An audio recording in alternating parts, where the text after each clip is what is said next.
Daily current affairs digest 19 जून 2020। प्रतिदिन के current affairs से संबंधित जानकारी को संक्षिप्त रूप में प्रस्तुत किया गया है। इसमें आज कोरोना वायरस और विश्व एथनिक दिवस से संबंधित जानकारी संक्षिप्त रूप में प्रस्तुत किया गया है। भारतीय अर्थव्यवस्था के 2020-2021 में 4% संकुचित होने का अनुमान एडीबी।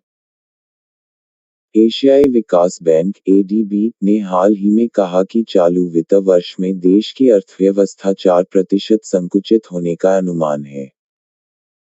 कोरोना वायरस महामारी की वजह से देश की अर्थव्यवस्था पर बुरा प्रभाव पड़ा है। रिपोर्ट में कहा गया है कि हांगकांग, कोरिया गणराज्य, सिंगापुर और ताइपाई जैसी नई औद्योगिक अर्थव्यवस्था को छोड़कर विकासशील एशिया के चालू वर्ष में 0.4% की दर से और 2021 में 6.6% की दर से वृद्धि करने का अनुमान है। रूस से 33 लड़ाकू विमान खरीदेगी भारतीय वायुसेना। भारतीय वायुसेना इंडियन एयरफोर्स ने सरकार के समक्ष रूस से 33 नए लड़ाकू विमान प्राप्त करने के प्रस्ताव को आगे बढ़ाया है। वायुसेना ने रूस से 21 नए मिग-29 और 12 सू-30 MKI सहित 33 नए लड़ाकू विमानों को हासिल करने के लिए एक प्रस्ताव बनाकर सरकार के पास भेज दिया है। वायुसेना कुछ समय से इस योजना पर काम कर रही है, लेकिन उन्होंने अब इस प्रक्रिया को तेज कर दिया है। 6,000 करोड़ रुपए से अधिक की लागत वाले प्रस्तावों को अगले सप्ताह अंतिम मंजूरी के लिए रक्षा मंत्रालय की उच्च स्तर की बैठक में रखा जाएगा। उन्होंने कहा कि प्रस्ताव में 12 Su-30 MKI को लेने का प्रस्ताव शामिल है। भारत अगस्त 2021 में बनेगा सुरक्षा परिषद का अध्यक्ष। संयुक्त राष्ट्र सुरक्षा परिषद (यूएनएससी) के अस्थायी सदस्य के तौर पर चुना गया भारत अगस्त 2021 में 15 देशों वाली शक्तिशाली परिषद के अध्यक्ष पद की जिम्मेदारी निभाएगा। हर सदस्य देश बारी-बारी से 1 माह के लिए परिषद की अध्यक्षता करता है। संयुक्त राष्ट्र प्रवक्ता के कार्यालय से जारी सूचना के अनुसार भारत अगले साल अगस्त में परिषद की अध्यक्षता करेगा।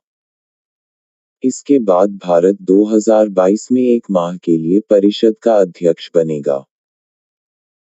भारत सुरक्षा परिषद के चुनाव में मिले जबरदस्त समर्थन की मदद से 2 साल हेतु इसका अस्थायी सदस्य चुना गया है। भारत-चीन विवाद पर सर्वदलीय बैठक जारी। चीन और भारत के बीच सीमा विवाद को लेकर प्रधानमंत्री नरेंद्र मोदी द्वारा बुलाई गई सर्वदलीय बैठक शुरू हो चुकी है। इस बैठक में 5 से अधिक सांसदों वाली पार्टी को आमंत्रित किया गया। पूर्वी लद्दाख के गलवान घाटी में हुई हिंसक झड़प में भारत की 20 सैनिक शहीद हो गए थे। भारत-चीन सीमा मुद्दों पर पीएम के साथ सभी पार्टी की बैठक में बीजू जनता दल के पिनाकी मिश्रा ने अपनी पार्टी का प्रतिनिधित्व करते हुए कहा कि हम पूरी तरह से और बिना शर्त सरकार के साथ खड़े हैं। इस बैठक में रक्षा मंत्री राजनाथ सिंह ने सभी दलों के नेताओं को लद्दाख में सेना की तैनाती और अन्य जानकारी दी।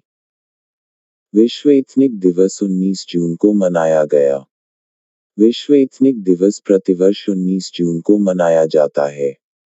यह दिवस विश्व भर में अलग-अलग क्षेत्रों की ऐतिहासिक विरासत, सभ्यता, मानव जाति, विज्ञान, कला और संस्कृति को सहेजने के लिए जागरूकता फैलाने के उद्देश्य से मनाया जाता है। विश्व संस्कृति के संरक्षण तथा उसे सुरक्षित रखने के उद्देश्य से इस दिवस को मनाया जाना घोषित हुआ है। Thank you for watching my video. Please like, share and comment your feedback. Please subscribe my channel. Thanks.